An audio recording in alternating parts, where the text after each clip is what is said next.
kindergartners, TKers, glad you're here again. Glad you're back. 2 weeks ago, we talked about reading music. We talked about 3 different kinds of notes. Our whole notes, which are worth 4 beats, our half notes, which are worth 2 beats, and our quarter notes, which is worth 1 beat each. And we learned a song on how to read rhythm. I want to go ahead and review some of those ideas with a new song. Now, looking at this song, you might notice, but Mr. Pulley, these are upside down compared to what we saw last week. What's crazy about music notes is that they can go either way. You can have the stems of the notes or the flags of the notes. Some people call them stems, some people call them flags. You can have them going above the note, or you can have them going below the note. They mean the same thing. I know we're learning a lot about our letters right now. You wouldn't do that with like an A or a C. You wouldn't put an A upside down and be like, oh yeah, it means the same thing. Kind of crazy how music notes will mean the same thing even if they're written upside down. Kind of crazy. So we have a whole note here, this big oval. It's worth 4 beats. So when you see this, you'll go ahead and pat off your lap or hit your instrument or whatever you're playing. Maybe you have a keyboard instrument at the house and you can play it. And you're gonna count to 4, but you gotta do it in time. You have to feel a beat together. You can't just go 1, 2, 3, 4. A lot of people think it's a race to get to the end. Make sure we're playing all together. And so when you're feeling the beat, you'll think 1, 2, 3, 4, 1, 2, 3, 4. And notice how I start each note on 1, kind of like counting. You always count starting on 1. You don't start counting on 6.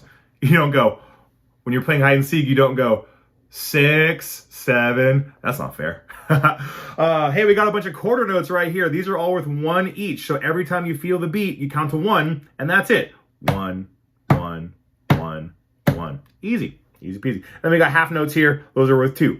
1, 2, 1, 2. So again, we got 4s, we got 1s, we got 2s. There are 3-beat notes. We will talk about that later, I promise. Let's go ahead and see how you do. Let me scooch back a little bit so I can get this here. Oh my goodness. There we go. All right, that's what I wanted to see. All right, here we go. Can we go ahead and feel the beat together? And 1, 2, 3, 1, 2, 3, 4. 1, 1, 1, 1. 1, 2, 1, 1, 1. 1, 1, 1. 1, 2, 1, 1, 1, 2, 1, 1, 1, 2, 1, 1, 1, 1, 1, 1. Holy moly, that was a lot of 1s. Before we go, did you notice any patterns? Maybe this is a pattern, 2, 1, 1, 2, 1, 1. 2, 1, 1. That's a pattern, right? Hey, there's even one up here. 2, 1, 1. But it changes. The pattern changes at the very end. You're going to notice when you're reading music, you're going to see a lot of patterns. And those patterns will break. They're not going to be the same pattern over and over again. It's really easy to play the same pattern over and over again, but be aware when they break.